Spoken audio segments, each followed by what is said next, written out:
राजधानी अगरतला में चोरों के समूह से बच नहीं पाए खुद नगर पालिका के मेयर दीपक मजूमदार का अपना ऑफिस भवन और बगल में काली मंदिर। घटना अगरतला के शंकर चमोनी इलाके की है।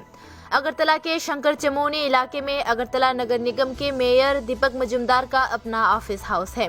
पिछले कई सालों से वे इस जगह पर सामाजिक गतिविधियों और कर्मसूची पालन करते आ रहे हैं। अगरतला शहर के ऐसे इलाके में चोरों का परेशान करने का काम जारी रहा तो सवाल ये है कि पुलिस प्रशासन लोगों के लिए क्या करेंगे। शहर में चोरों का बोलबाला है, लेकिन पुलिस प्रशासन उदासीन है। हर दिन कहीं न कहीं चोरी की घटनाएं होती रहती हैं, लेकिन पुलिस प्रशासन की कोई कार्रवाई नहीं दिखती। शुक्रवार की सुबह इलाके के लोगों ने मेयर दीपक मजूमदार के दफ्तर का ताला खुला देखा तो उन्होंने सामने जाकर देखा दफ्तर के अंदर का सारा सामान उल्टा पड़ा हुआ था। जब मेयर दीपक मजूमदार को घटना की जानकारी हुई तो उन्होंने तत्काल पश्चिम पुलिस को सूचना दी। पुलिस और मेयर दफ्तर में घुसे तो देखा कि चोरों के गैंग ने सब कुछ उल्टा कर रख दिया था। उसके बगल में एक काली मंदिर के प्रणामी बक्से में भी हाथ डाला गया। पश्चिम पुलिस ने इस दिन हुई घटना की जानकारी मीडिया को दी कि वे चोरी की जांच कर रहे हैं।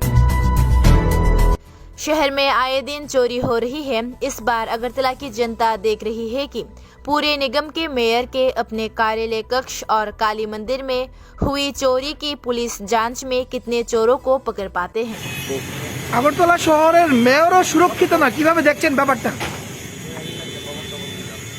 তো আমরা খবর পেয়ে এলাম এখানে নাকি কাটে অফিস তালা ভাঙচুর করেছে। এটা দেখি ভিতরে জিনিস আলোমালো করে রেখেছে। এটা তো মেয়রের নিজস্ব অফিস ঘর, তো পার্টি অফিস না। এখন যারা অসামাজিক কাজ করে তারা মেয়রের অফিস কি আর ভদ্রলোকের বাড়ি গিয়ে এই সমস্ত কিছু তারা চিন্তা করে না। হঠাৎ করে চুরিটা বেড়ে গেছে শহরে। হঠাৎ করে না, এটা যতদিন পর্যন্ত পুলিশ দৃষ্টি হয়েছে ততক্ষণ থেকে চুরিটা চলে আসছে। আমরাও চেষ্টা করছি এদেরকে কীভাবে করা যায়।